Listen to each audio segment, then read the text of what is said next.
Hey, everyone. Your host, Cy Smith, coming to you on a Yellow Tuesday. Every Tuesday is Education Day. I had to get ready for a 7 o'clock conference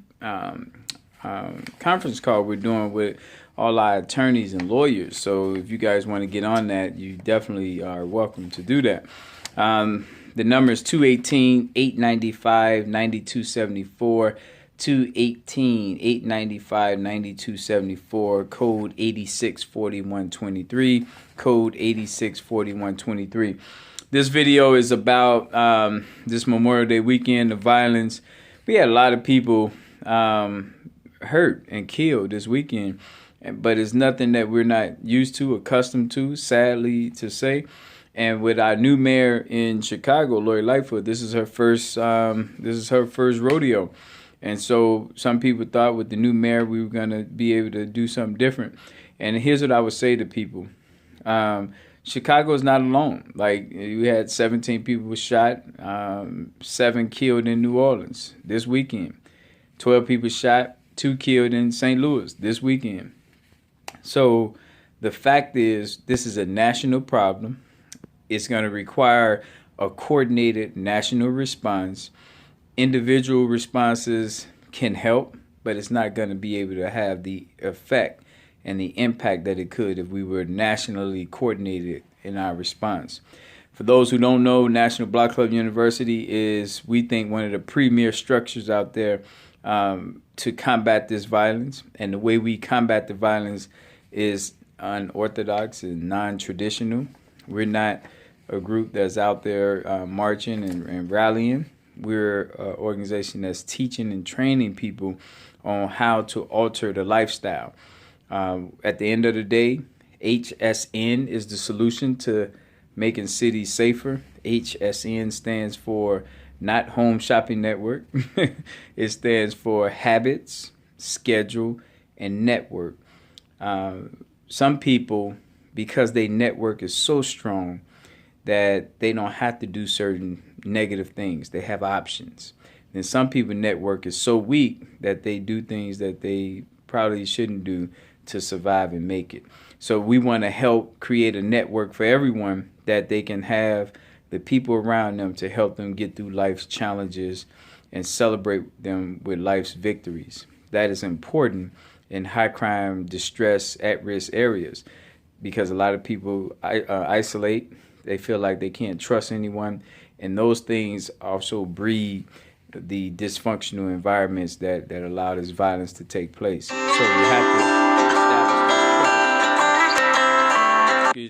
we have to establish these abilities for neighbors to get to know each other and work together. That's important. So the schedule is simple. Idle Mind Devil's Workshop. When you got the unemployment rate 6 and 7 times the national unemployment rate in black neighborhoods, you got a lot of people with time on their hands. So that's an issue, and that's an issue that we got to contend with. So no amount of police is going to deal with people's schedule. All right? Policing has nothing to do with the time that they have on their hands. They're not working now. With more police, they're still not working. All right? So let's be clear with that. Scheduling, what they do with their time matters in anti-violence work. The biggest one is habits. There are habits, things that you do over and over again that come second nature are habits. So we got people who, because they don't work, they up all late at night. It's a habit. They're used to that. That's what they do. Some people, they have unprotected sex all the time. It's a habit. It's what they do. And so they're making babies. Can't take care of the babies. That's part of what we're dealing with. Some people had a habit where women take care of them. It's a habit. And so it also feeds into this dysfunction in our community. So all of these habits impact the social web, the social fabric inside of distressed neighborhoods. So here we come, National Block Club University, and our methodology and organizing. And there's 3 things that I like to point out about what we do with our system. Number 1 is infrastructure. That's important. After you get done with infrastructure, then we got process, meaning series of established steps to take to, do things. So after you got the infrastructure, then you got the process. Then the last one is like once you got the process, then you got to have the massaging of it. You got to have the you got to do it. Like you got to execute. That's the word, execution of it. So you can have the infrastructure. It's like having a brand new car with no gas in it, not going nowhere. You can have a process, meaning you know these steps to take to drive the car.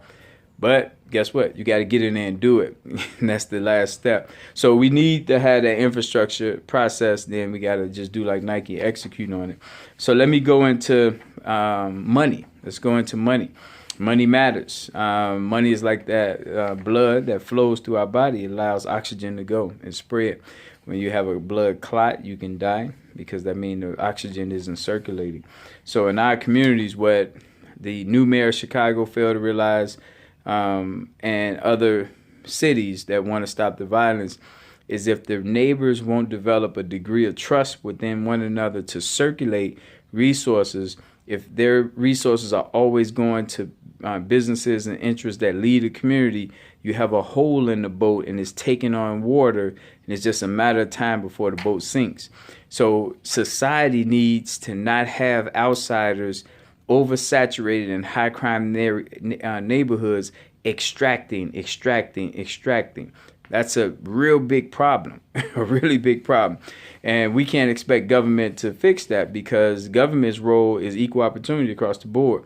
But the community can say, no, we don't want outsiders here extracting only.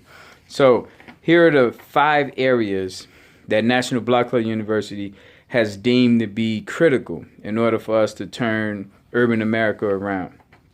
We call it HATTM. HATTM stands for housing, awards, travel, training, manpower. We have this allotted, how much we're going to spend of our $12 million budget when we get there. We're going to spend majority of our budget is going to be on manpower. It's going to be on training. It's going to be on travel. Housing is a part of it, but housing will be the least amount of money we spend at $700,000 on housing. But like I say, awards is a big one, almost $4.8 million on that. And then $2.8 million on travel, $2.8 million on manpower. The biggest thing that I want people to know is when you think about people who are unemployed and people say they need jobs, it's deeper than jobs. I will argue, and I'm open for debate, I will argue that awards is more important than jobs for the high crime neighborhoods. And the reason I will argue that is because they're not working now. So that's one thing, they're not working now. So if you give them a job, does that alter and change what they thought process? For some, it will. But think about this. If you're creating jobs and giving them jobs, it's probably not going to be career-long things they worked on their whole life to do. So it's probably them just trading time for money. And we know that if they have certain habits, even though they have money, now what's going to happen is they're going to be on the job, looking for a better job. They're going to be on the job, complaining, talking about what, how this isn't helping.